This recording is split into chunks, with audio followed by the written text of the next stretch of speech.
How is the imagination vital to well-being? What if the transition out of work culture could be gentle and easeful? How does spirituality enhance our activism towards peace on earth? These are some questions we'll explore with today's guest, Fēnix Grace, who has been a spiritual mentor to me over the past 6 months. And as a psychic, her perspective is pretty out of this world. So I'm delighted to share her joyful insights with you all today. Enjoy.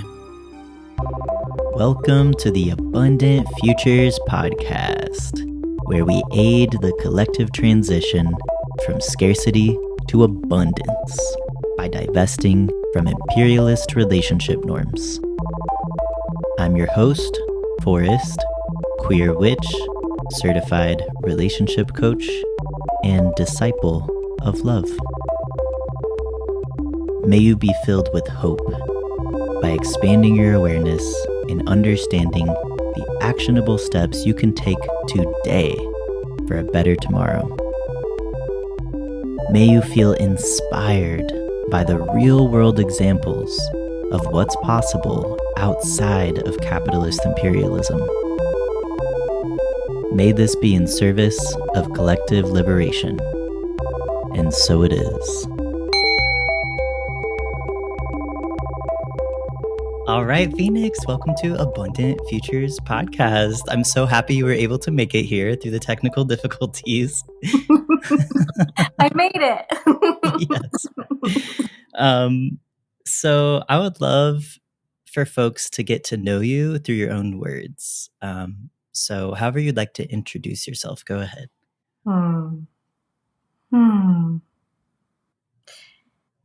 Yeah. Well, first and foremost, I want to start by saying that I am a soul who loves to grow.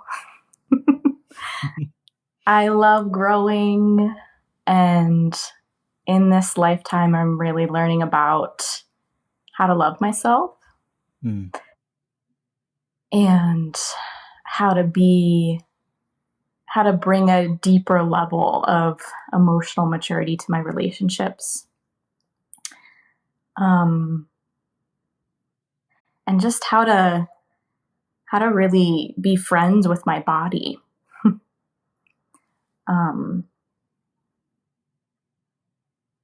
Yeah, I have a lot of Scorpio in my chart. So I love the depths. I love having underworld wings. And I'm just grateful to be on Earth. I feel like it's an incredibly exciting, activating, transformative time to be on the planet. And I just love being here for this just like really pivotal moment in the human species evolution. Mm-hmm. And yeah, my passions are around intuition and healing and spirituality. And really, another thing I'm really learning is how to have a female body this lifetime. My last lifetimes for a while has been in a male body. So now I'm like, ooh, female body. What is this like? I'm relating to that, yeah.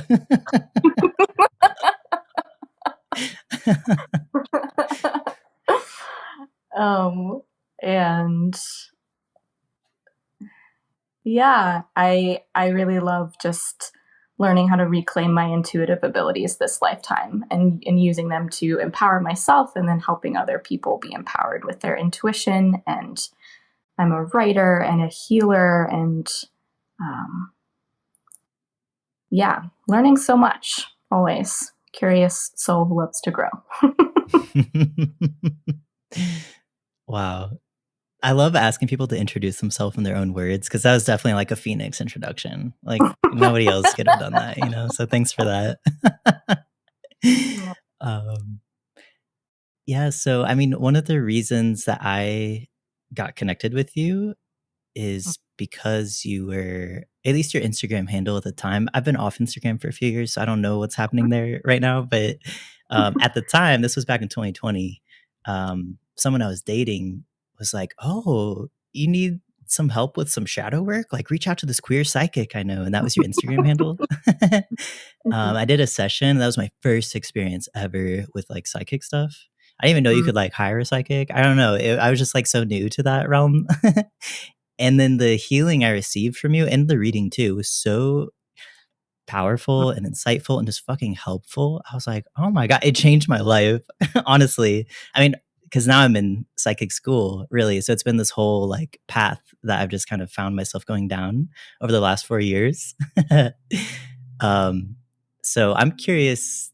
Well, is queer psychic that kind of like, I don't know, label, if you will? I mean, you're such a multidimensional being, so I don't want to like confine you into one thing, but I'm curious about that specific combination of concepts. Does that still resonate with you? It does still resonate. I've since rebranded like my Instagram handle just to be my name, but Okay. but but I something that I love about queerness and psychicness is they're very similar in some ways. Like I've been on a whole exploration and journey with my own queerness, and how I identify in terms of my gender has changed a lot. And then also my bisexuality, which has kind of always been this thing that I like hid for many years and then slowly came into. And yeah, and so something that I've observed about queerness and my own explorations of that, and then also when I look at the queer just blooming on the planet of people coming into that, is it is very much this theme of like on a soul level we're all like have got this queer vibration to us, you know, where it is not just like binaried one or of the other. It's very fluid. And it's interesting to me how my path with exploring my sexual and gender fluidity and then my spiritual path, they've been kind of like this, you know? Yeah. Yeah. Yeah. I mean, the reason I was asking is because, at least in my personal experience, you know, like the spiritual path has really saved my life, honestly. Like, I wouldn't be here without it. And it's not just any spiritual path, it's like the queer spiritual path. Because I've found where the places are that resonate and where the places are that don't. And it seems like no offense to straight people, but you know, it's just like there's something about the blind spots of the dominant culture. To me, it just kind of internalizes imperialism and often without awareness. So it's not like they're like all bad or all good. It's a spectrum. But what I find is that it feels a little less oppressive when I'm in queer spiritual spaces because of that ambiguity. And, you know, it's just that life experience and less of a binary perspective. So that's particularly why I was excited to reach out to you. And honestly, it's a big reason why I was interested in Boulder Psychic Institute, where you are now a staff member. Is that right? Yeah. Yeah, it was alleviating for me to know I'm like, okay, there's queer people there, and to know there's a non-monogamous person there. And I was like, okay, I can get down with this.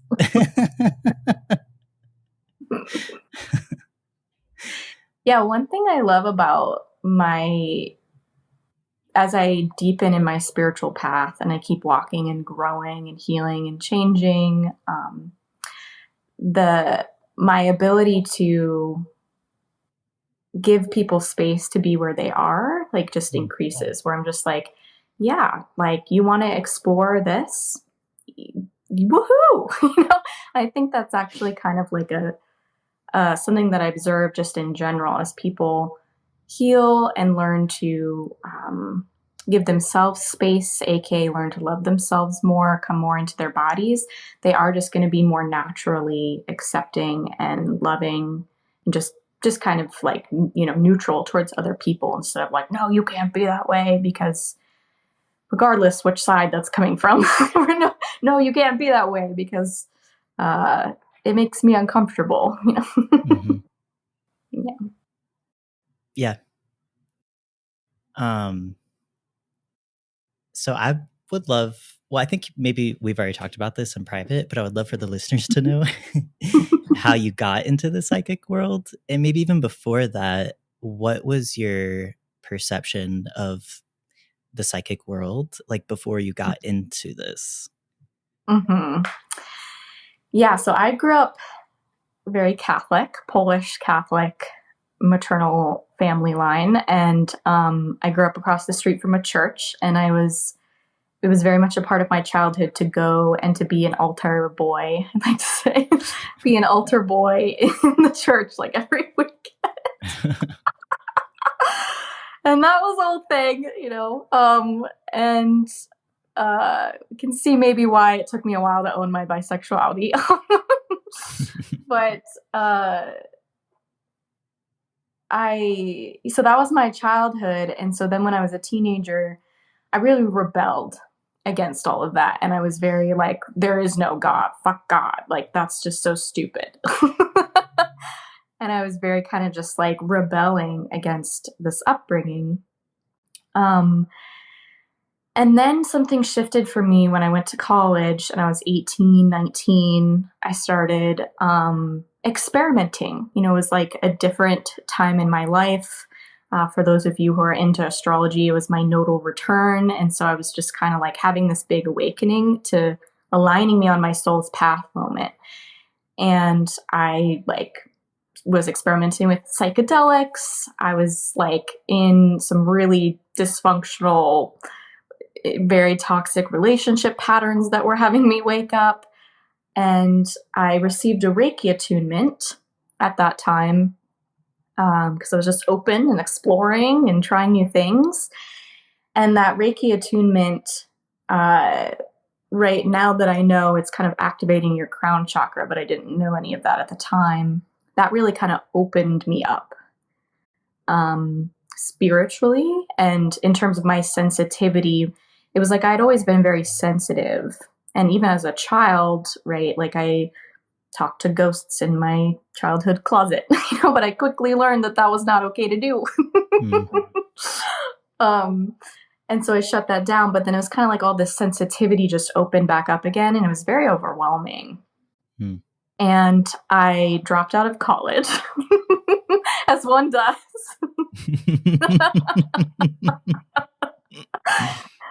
And I traveled around, and that was really kind of the beginning of my conscious spiritual path. I lived at monasteries. I like kind of tried all these different things, and not all of them were very positive. I ran into a lot of very deep underworld, shadowy experiences in the spiritual world during that time as well, which took me many years to reconcile. But I ended up at Naropa University in Boulder, Colorado, which is a Buddhist-inspired liberal arts college. And it wasn't until I arrived in Boulder where I started to kind of get some more grounded mentorship. And it wasn't really until I started developing my intuition at Boulder Psychic Institute, where I was just walking down the street and I saw the free healing sign, and I was like, oh, I'll go in there. Walked in there, received a free healing from some of the students, and just sobbed. I just like was like, what? Like, I've never felt like it was so safe to be so sensitive. And it was a pivotal moment, and I started to develop my clairvoyance and really consciously develop my intuition. And that really helped me ground and then also help me own my intuition as a strength. And once I was able to own it as a strength, it then kind of stopped my intuitive just naturalness sort of was wreaking havoc on my life in a lot of ways, because it was just like I just didn't know how to kind of manage this sensitivity. And then once I started to own it, started to ground it, had healthy mentorship, had structure, you know, of like, oh, this is how you learn how to manage your energy, right? This is how I be empowered in relationship to the world of spirit and the world of energy. Then I was able to be like, whoa, and really deepen and slowly over time just own my psychicness. And now it's like psychic is like just being intuitive is just breathing, it's natural, and it's so empowering in my life. It makes my life so much easier and more fun. Mm-hmm. And I'm like, come more into my body. It's great. Yeah. I mean, that sounds really empowering. Just listening, I'm like, wow, that sounds nice. It's like integration, um, returning to who you have always been, but needing needing the permission, almost like the external space to be like, hey, it's actually safe for you just to be who you are in this way. I mean, talk about queerness, right? Like so much overlap with psychic stuff and queer stuff. Ah, I want to share a little bit about at least my perceptions before entering into this world, because it sounds like for you, it was very intuitive from a young age. For me, it was not that way. I've always been sensitive, but um, I thought you were either born psychic or you weren't. Like it was just something you had or you didn't. I didn't know you could learn it out of school, no less. So when I found that out, that shattered my mind, and I was like, I think I'm interested in that. Like I want to learn. And I know like Hollywood paints psychic phenomena in a really kind of like, I would say in a very scarcity way, or a very like fear inducing way. Do you want to speak to that at all? I think it's relative to talking about liberation from systems of oppression, just the way we get indoctrinated. Yeah. Well, what's coming up for you around that? I'm curious to hear, and then I can talk more about it too. But like, how do you see that? How do you see when you say that? Mm-hmm. Yeah. Like when I think of psychic phenomena, at least in Hollywood, I think of scary movies. Mm-hmm. It's something to be feared. Or like even it's kind of one and the same, like the way that we have been socialized, like maybe the way that as a kid you learned, okay, maybe it's not okay for me socially to talk to ghosts in my closet. And it's like, okay, did that come from Hollywood, or like what came first? They're both kind of one and the same for me. Um, so from my understanding, well, I also know the CIA is very like monetarily invested in Hollywood. So they do a lot of the programming there. Like there's a big agenda. So um it is in their best interest, the 1%'s best interest, for us not to tune into these psychic powers, to be so afraid of them that we shut them down. Mm. That's what I see. Oh, I love it. Yeah. Just saw the like ripple waves of that statement, out, and yeah. Yeah, well, and we've talked about this offline, but like what I find is so interesting, our culture, Western culture, is colonial culture, imperialist, however you want to call it.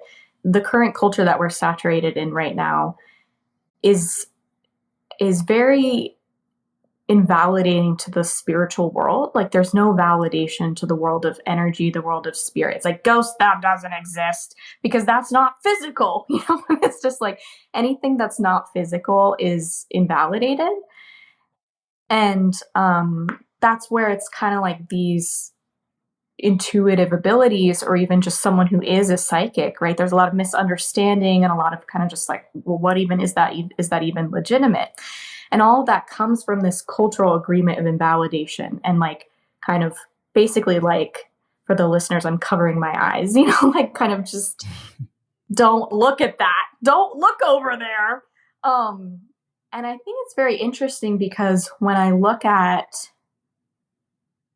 other cultures, even on the planet right now, or in the past, or in the future, but where it's not a colonial vibration, cultures who are maybe more indigenous, more earth-based, there are other cultures even on the planet currently who have a spiritual connection to the spiritual world. They have a way of validating, hey, there's this spiritual world, there's this spirit, you're a spirit, you have a body, you're not just your brain, which is basically what Western culture teaches, is you're your brain, and then you die, and who knows what happens. um that causes a lot of fear. And it's just not true. It's a big lie. Mm-hmm. And so it is kind of interesting to look at that, like, how much of that lie is intentional to keep people disconnected from themselves and their own truth and their own power and just their own inner sense of eternity. You know, you are a soul who is eternal. When you start to actually realize that, like, that's like a whole different reorientation of how you see yourself and how you orient to your own power and ability. And so, yeah. Mm-hmm. Yeah. I was giggling a little bit when you were talking about how the Western world is like really emphasizing the brain. Because one of the one of the teachers at Boulder Psychic Institute refers to the brain as the meat computer. Just feels so cathartic. I'm like, yeah, that's really what it is. It's just like a meat computer. That's really cute. I love that. And it is like a powerful machine, you know? It's a powerful technology. And Yeah. also, there's way more advanced technology that's like metaphysical, it's non-material. So there's a time and a place for the brain, especially when we're just like surviving, or maybe doing taxes. But you know, in the future, maybe we don't have to play all these tax games. That's what I'm seeing, at least. Like that. I like that future vision. I'll sign up for Yeah, that. yeah. um, but you know, at least for me, like, because it's been less than a year that I've been in Boulder Psychic Institute now, but my goodness, it's changed my life substantially. Like, I can make decisions from a much more powerful place than just the meat computer. I still check in with the meat computer, but it's not the only thing making the decisions. And now that I have my intuition, I can check in with my heart. Be like, oh, how does my heart feel about this? Okay, how does my brain feel? How does how does my soul feel about this? And they're not always like 100% agreeing with each other, but it just gives me like such a deeper way of like confidence in the way I move through the world, knowing that I'm not just living in the material world. It's way more holistic. I love that. Yeah. Yeah. It's fascinating because even if you look at the way the human brain is designed, there's a left brain and a right brain, right? Where it's like the left brain is that logical capacity, the right brain is that more intuitive, creative capacity. And I do see that we as human beings, like there's that ability to kind of have more balance with regards to that even just within the actual brain. And yeah, we just live in a world that currently the current social agreement, which is why it's exciting to be here because I'm just like, things are changing. This is a time of great change on planet Earth. And yes, change is like sometimes feels awful. Change is like looking at all the dark shit that we don't want to look at. But personally, as someone who, well, and that's one big thing that my psychic training has given me is the ability to roll with change. And we're not taught that in our culture currently. The ability to actually stay flowing, stay fluid, stay loose when change is happening. So you can kind of adapt to it more. And so with that skill, with that ability, I'm just, and I have my days where I'm just like, whatever, this planet is just blah. But but I'm just like, in general, I'm just like, it's very exciting to be here because it is a time of change and maybe more balance, bringing more balance onto the planet, or maybe not. Oh, goodness. Or maybe not. Yeah, just neutral. That's a skill. I don't think the population at large is there yet with like, oh yeah, or maybe not, It's true. There's like a lot of doom and gloom around these days, which is why I want to make this space to talk about hope and inspiration and what's possible for the future. And a big part of what's been inspiring me is having access to all these psychic tools. And just for people who are maybe less familiar with this terminology, when I say psychic tools, I think maybe sometimes people think of like a crystal ball and like you're looking into the future. It's like, oh, psychic. But for me, at least, the way I relate to it is just like my metaphysical tools. It's like working with the unseen, moving energy around, like manifesting and grounding and setting boundaries, making separations. Is there anything you would add to that? Psychic tools? Yeah, I define psychic as being intuitively awake.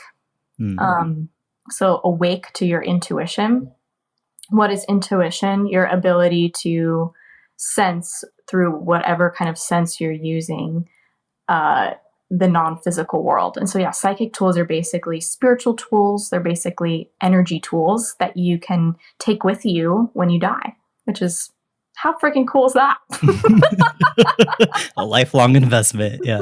Talk about anti-capitalism. Like, I'm not hoarding wealth so I can, buy my way to safety, but I'm just like investing in my eternal well-being, Legit, yeah.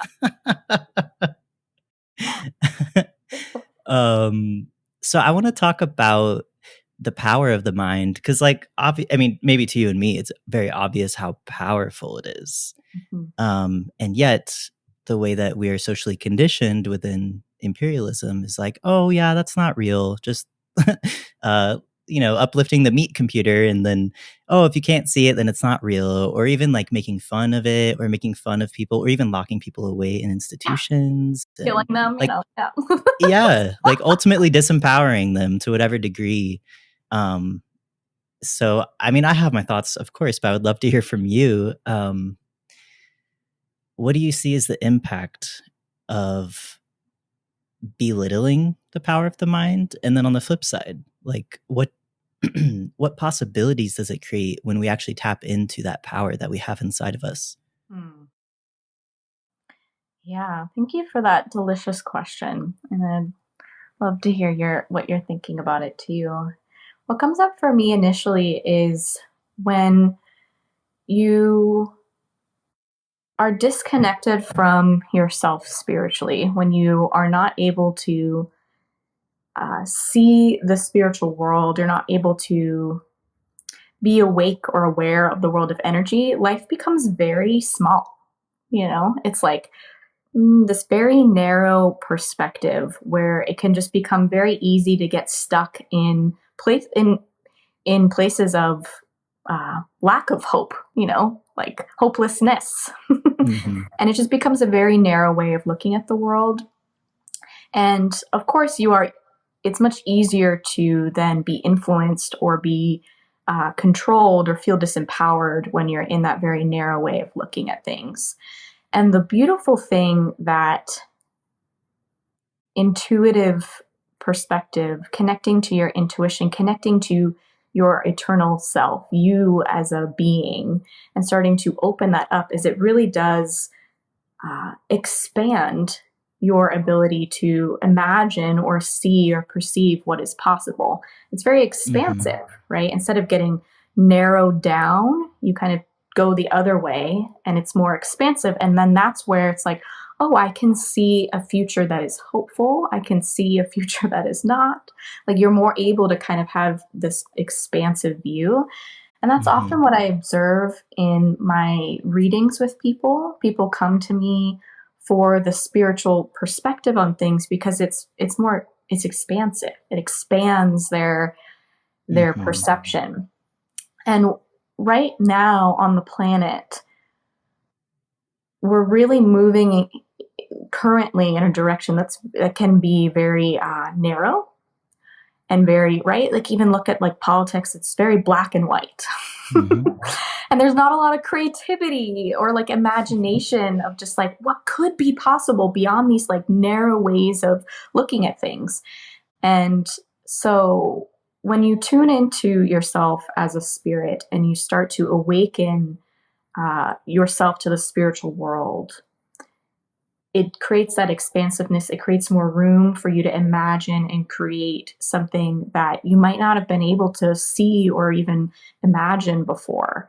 The ability to imagine is vital to the well-being of someone.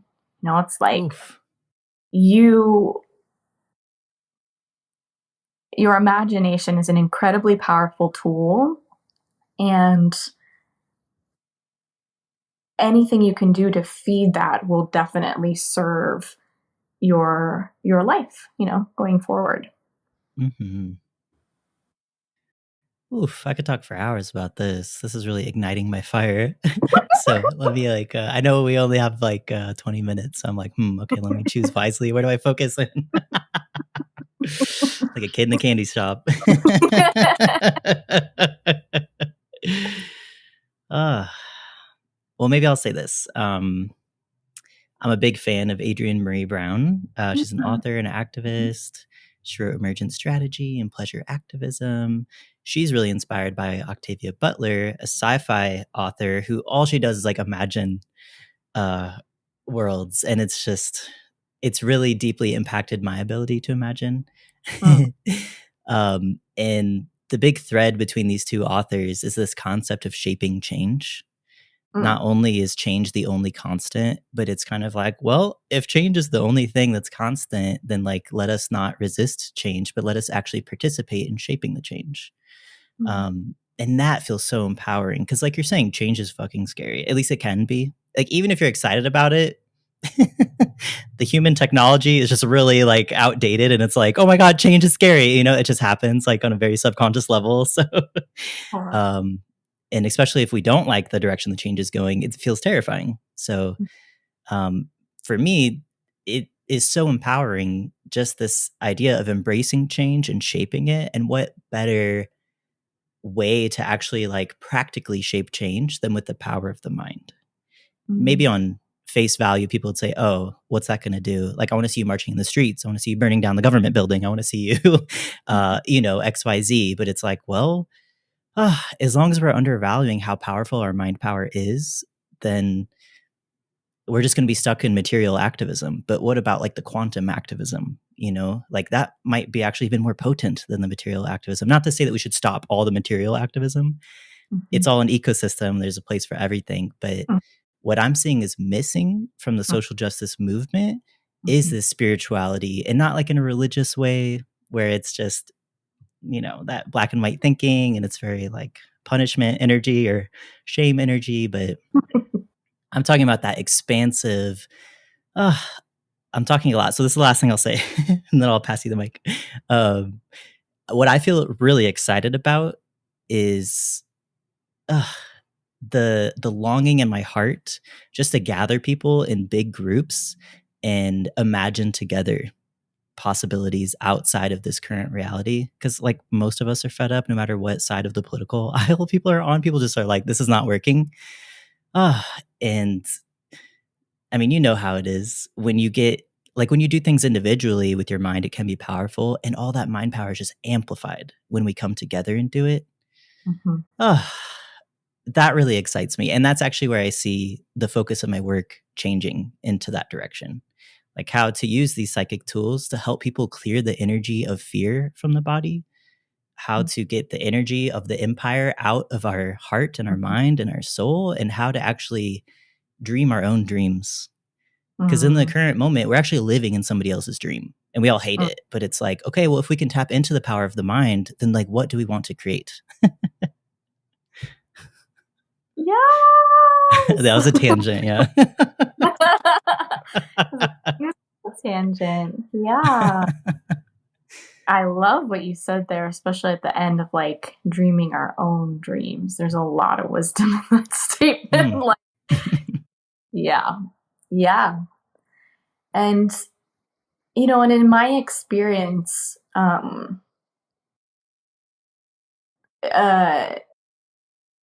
because I did really enter psychic development work, being a very honestly self-punishing and other punishing activist. That was part of my path, Yep. And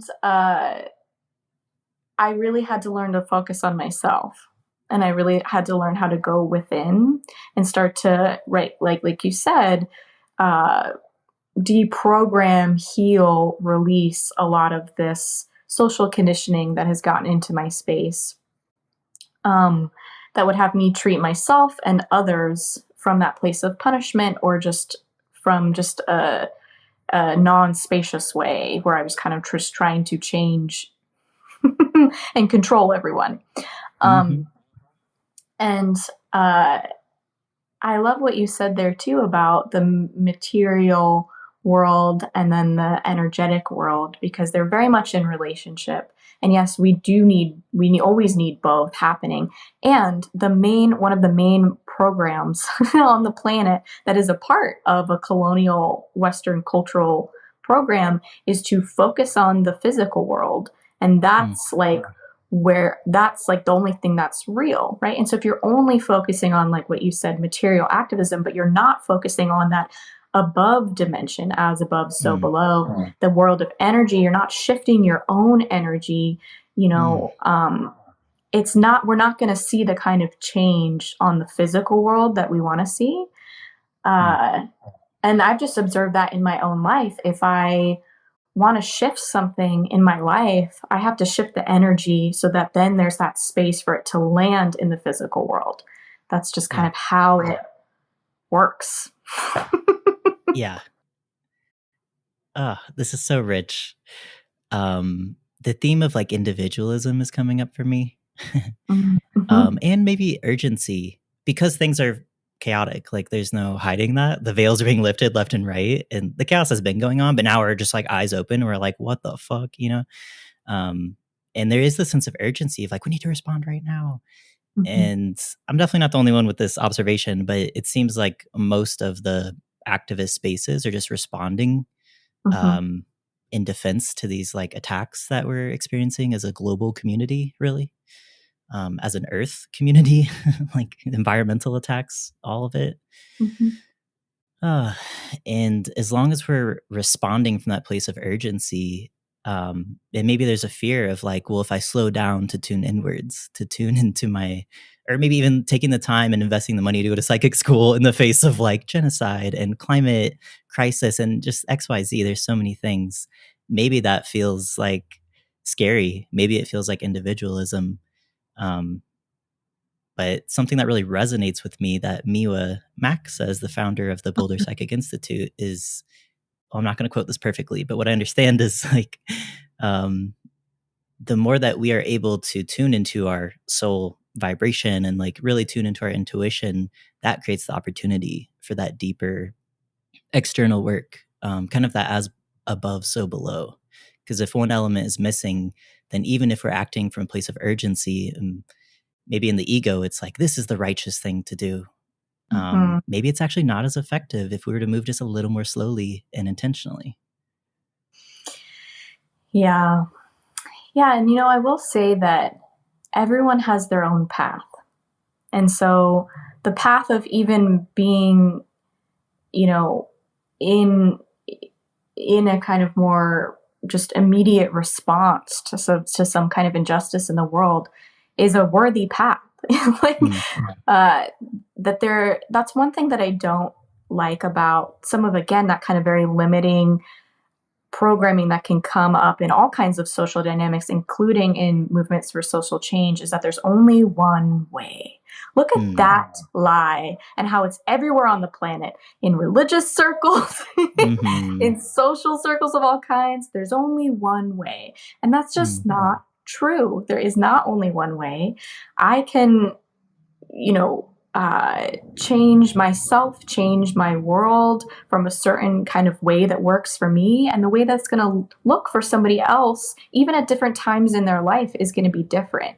And so it's really just about what is your way, like internally connected to truth.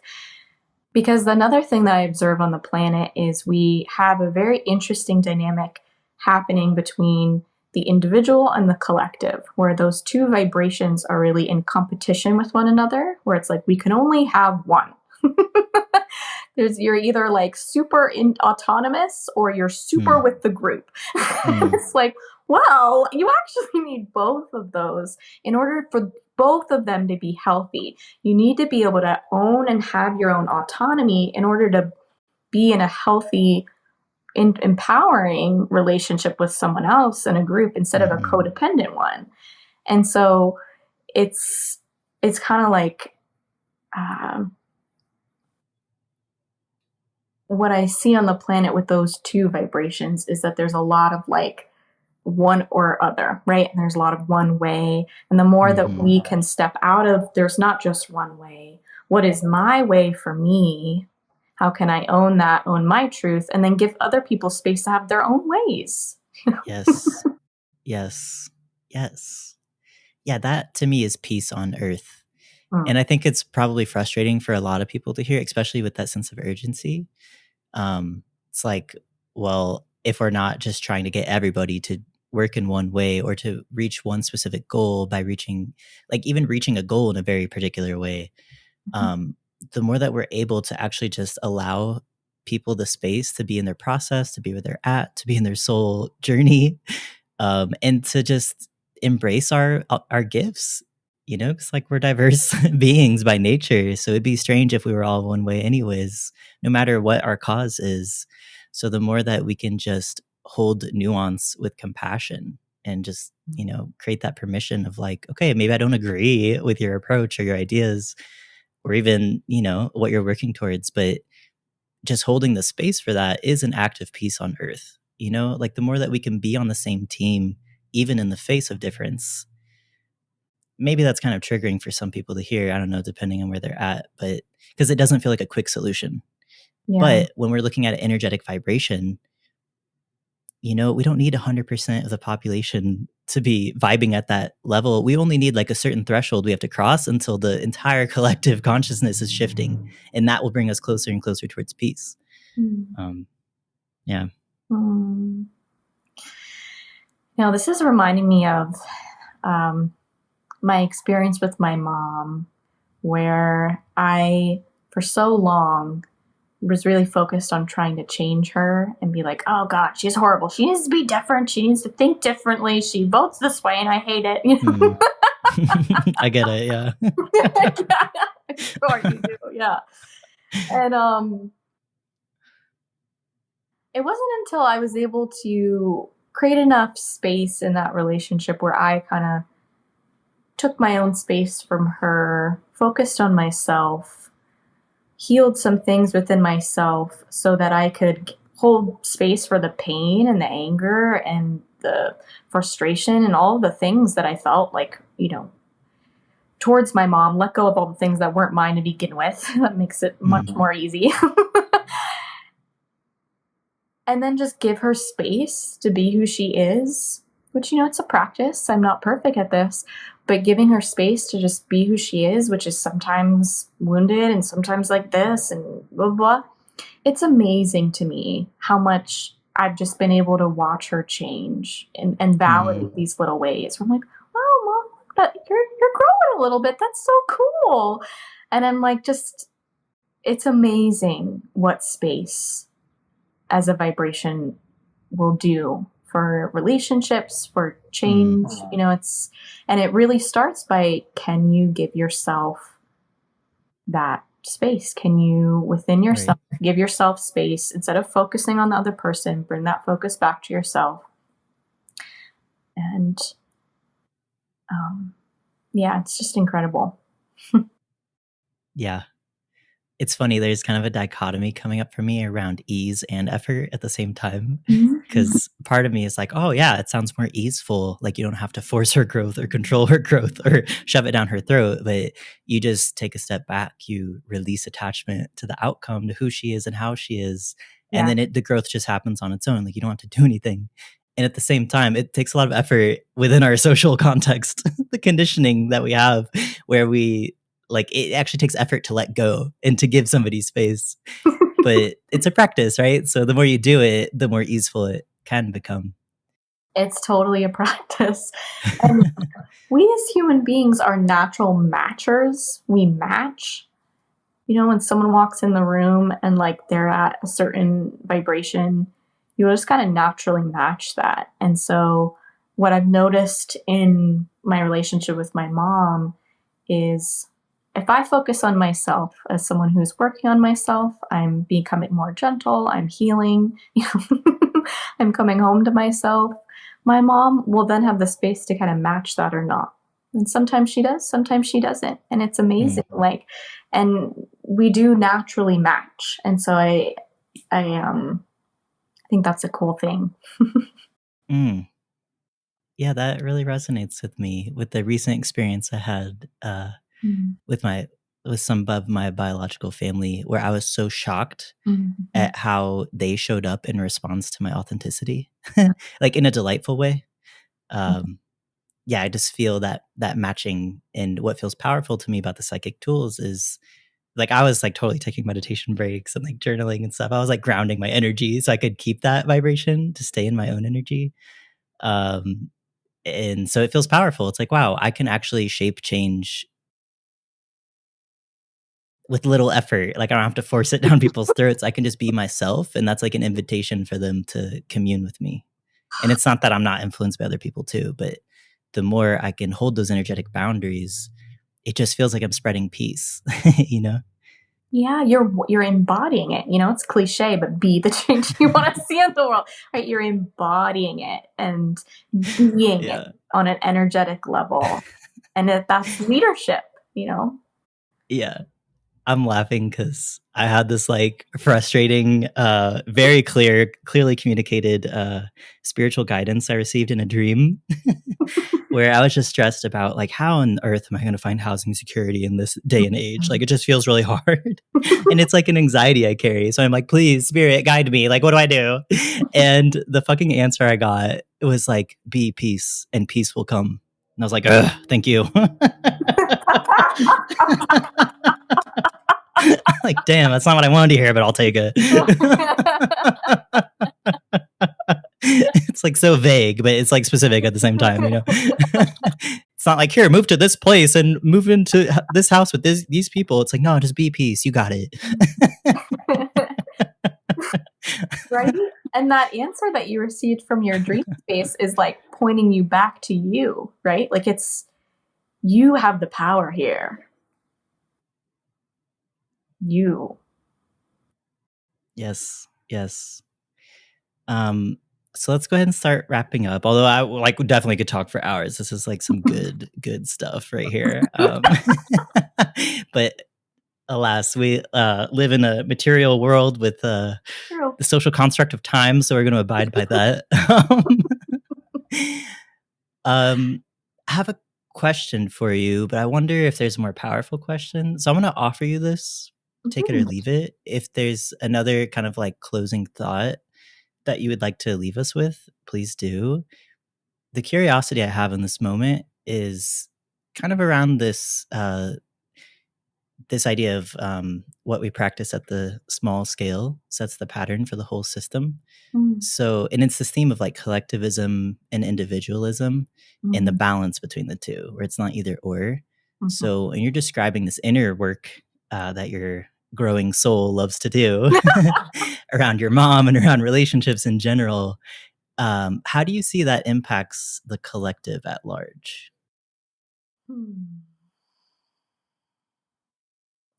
Yeah, you know, it's very, very similar to I feel like, and just good transition to what we were just talking about with where I I did a rites of passage experience once where I was in the woods for a few days, and I just kept having this one very like single image, keep like seeing it over and over and over again. And it was that image of a drop of water going into like a pond or a lake where it's like, and then it creates those ripples. And uh, that's my image answer to that question, where it's where it's like, uh, well, one thing I'll say, backing up just a little bit, is on my own path, I've had to let go of a lot of responsibility that I was carrying that wasn't really mine. I'm not really responsible for everyone on the planet. You know, and Mhm. I can't carry that on my shoulders. It literally causes pain. It's like not going to work Mhm. out well. It's very heavy, you know, and I think a It's lot counterproductive. it's very heavy. And I see a lot of people, myself when I was younger included, carrying around the weight of the world.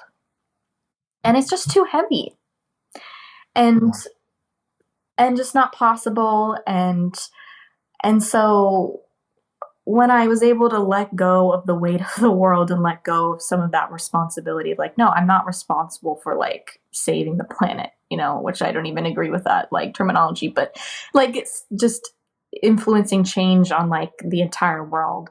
And then I focused on, well, what do I have control over? I have control over myself and my own vibration and my own energy. And then through that, it ripples out, right, around me, into my environment, into my friendships, my community, my family. And that's just a little beacon of light that I'm just creating on the planet. And that's actually really powerful. And the more people that are doing that, the more light that we're bringing to the world, the more that you're bringing your own truth and authenticity and light. It's just giving other people that permission. Oh, I could step into more of my truth. Oh, I could take this step which leads me closer to myself and my light and bring more of my light as a being into my body. And so essentially how I see it affecting the collective is you become walking permission, and that does create a ripple effect. Ooh, let me just breathe that in. We are at time, but is it okay if I make another comment and then we can close? Please, yes. Okay.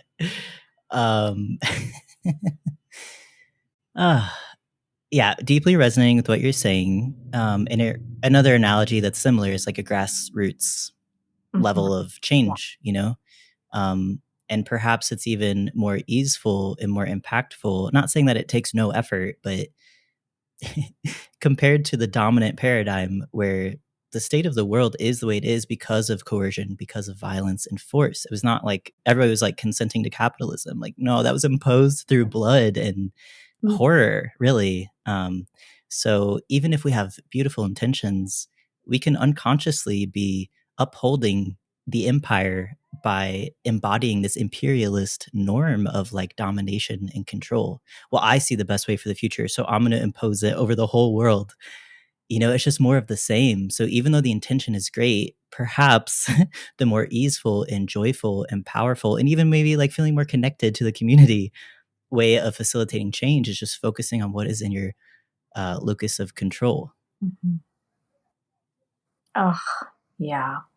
And the last thing I'll say about that's like 2 hours later. Yeah. The client is like, "Where's Fēnix?" Oh, no. Is like, right, because that's what I was as that self-righteous activist, like the world's got to change. But what I was actually doing was I was matching the empire, right? I was matching all of this programming that was in my space, that was having me act in this punishing way towards myself and others.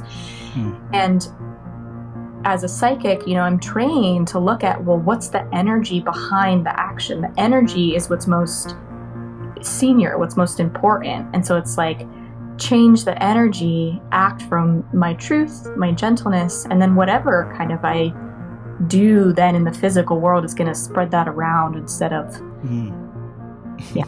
So we could keep going, but yeah. The gentle revolution.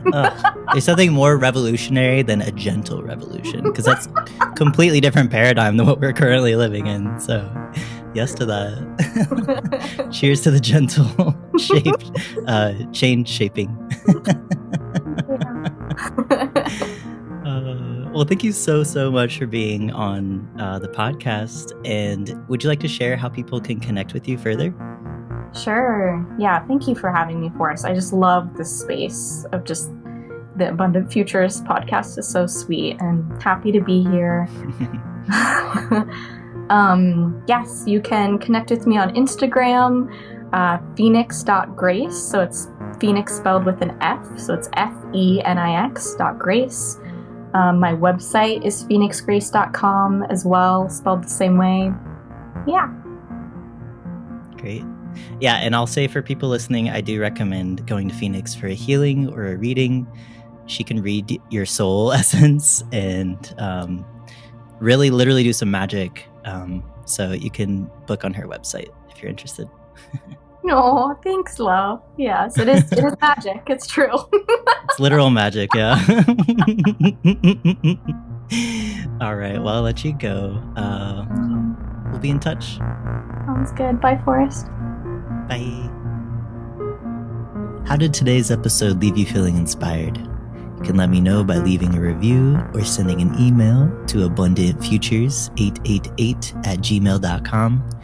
If you want to check out Fēnix's writings or book an energy healing session with her, I have her website linked in the description below, so check that out. If you're interested in checking out my writings or booking a session with me for relationship support, you can check out abundantfutures.net. And consider sharing this episode with a friend if you want to spread the seed of hope and inspiration. And we'll see you next time. Peace be with you.